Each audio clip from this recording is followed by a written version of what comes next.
Deputados. Olha, gente, a comissão discute programa de escolas cívico-militares. Você confere na matéria. A Comissão de Educação da Câmara dos Deputados realizou audiência pública para discutir o Programa Nacional das Escolas Cívico-Militares, modelo em que a gestão de escolas públicas de ensino fundamental e médio é compartilhada entre educadores e militares das Forças Armadas e polícias.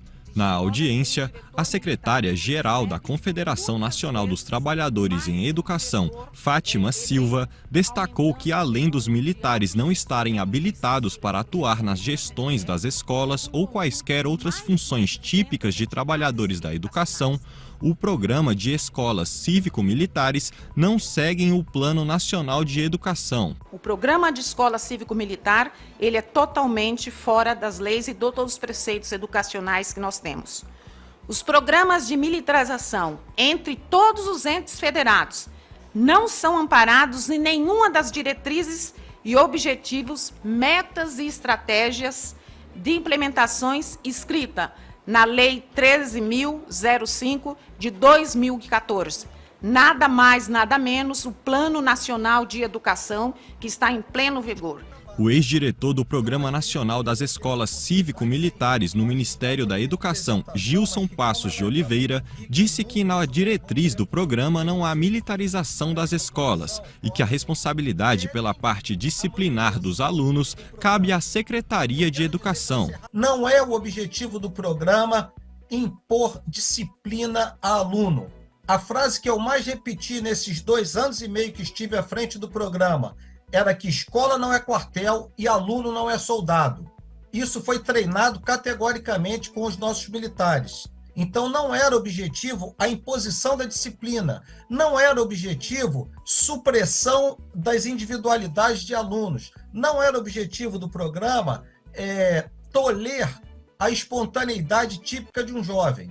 O autor do requerimento para a realização da audiência pública, o deputado Pedro Uczai, do PT de Santa Catarina, criticou o programa e acredita que a educação integrada e integral seja um modelo adequado para as escolas. Não é a presença militar na escola, é a educação integral e integrada, para professor ter tempo para ficar numa única escola, para professor ter tempo de conviver com a escola, e tempo para ensinar, e tempo para pesquisar. Quem sabe a gente sonha um dia de ter 20 horas de sala de aula, 20 horas para estudar, para pesquisar, para refletir. Que o tempo da escola integrado e integral tenha tempo para a cultura, para a arte, para o esporte. Tem milhares de escolas que não tem ainda ginásio, não tem laboratório, não tem biblioteca, não tem instrumento tecnológico de internet, de rede social para acessar o conhecimento e acessar o diálogo. Então, se a gente caminha para uma perspectiva de tempo de educação integral e integrada, não necessariamente tempo integral, mas integrada e integral, eu caminho nessa direção. Dentro desse assunto, eu vou trazer mais uma informação que antes da gente começar o jornal eu obtive, e aí eu já passo a bola para você, Walter, que eu sei que você tem muita coisa para falar a respeito disso. O Ministério da Educação diz que não bancará escolas cívico-militares. Eu tava ouvindo o deputado Pedro Uczai, de Santa Catarina, do PT. Há uma preocupação muito grande dessa linha de pensamento, e eu ia dizer esquerdista, mas a esquerda é bem diferente, o meu pensamento do que é esquerda é bem diferente do que nós temos no Brasil. Então, o problema da escola militar, ou da escola cívico-militar, chame disso do que você quiser, ela tem um grande problema. Ela é muito problemática. O professor é respeitado, o aluno tem que seguir uma hierarquia, precisa de disciplina. O que o ex-diretor de política educacional para as escolas cívico-militar, o que ele disse? Escola não é quartel e aluno não é soldado. É simples assim. Então, eu preciso fazer um parênteses, eu te peço perdão por isso. Por causa da idade, eu lembro dos 8 anos do presidente Fernando Henrique Cardoso. Eu achava que como educador, como sociólogo, ele fosse revolucionar a educação. Ele priorizou muitas outras coisas porque o país estava uma anarquia e ele não conseguiu mexer na educação. Depois nós entramos em 8 anos do governo Lula. O que ele fez com a educação? Deu o FIES, Bolsa Escola, o SISU, todo tipo de benefício para os alunos, mas os alunos de ensino superior. Essas bolsas que o governo do PT deu são bolsas para aluno de formação onde o salário é muito baixo, basicamente para professor. Não investiu em conhecimento para as escolas de nível fundamental, de nível médio, para depois você investir no ensino superior. Aí é mais fácil, o aluno está preparado. Mas a nossa educação fundamental é fraca, o nosso ensino médio é fraco, e aí você dá dinheiro para o aluno se formar na faculdade. Isso é populismo. Aí depois nós tivemos uma parte do governo Dilma, 6 anos de Dilma, 2 anos de Michel Temer, ninguém mexeu com a educação. E aí quando entrou o outro presidente, Bolsonaro, que eu achei que alguma coisa fosse mudar com relação a isso, e ele tinha poder para isso, ele coloca 8 ministros da educação. E criaram o novo ensino médio. Ele é muito pior do que os outros. Então, a escola cívico-militar, se ela seguir os programas do MEC, tanto para o fundamental como para o ensino médio, nós teremos um ganho de qualidade. Porque não se consegue fazer muita coisa nas escolas públicas, tanto no fundamental como no ensino médio, porque os pais delegaram para a escola a autoridade de educação dos filhos. E não é a escola que faz isso. A escola ensina, ensino acadêmico. Quem tem que botar limite no filho são os pais. Mas os pais não estão fazendo isso. Por isso, no governo Bolsonaro veio a ideia forte das escolas cívico-militar. E eu não vou criticá-lo porque ele estava indo no caminho certo nisso. Desculpe a minha ênfase. Não, eu sabia que você teria muita coisa para falar, porque você vem da área, acompanha bastante tudo isso.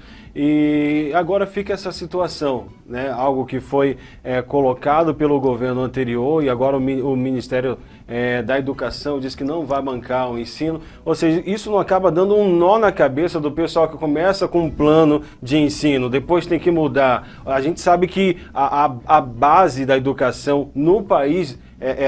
a educação no país já começa ruim lá na base, na alfabetização. Isso. Então todas essas mudanças não geram um problema muito grande para a vida do estudante? Então, esse é um problema que o país tem. Cada governante que entra, ele traz o seu programa.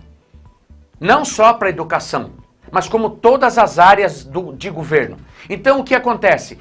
Ele traz o seu programa, ele anula aquilo que o outro fez. Nós temos um Congresso Nacional, Câmara e Senado, com deputados e senadores voltados à área da educação. E eles precisam bolar um projeto.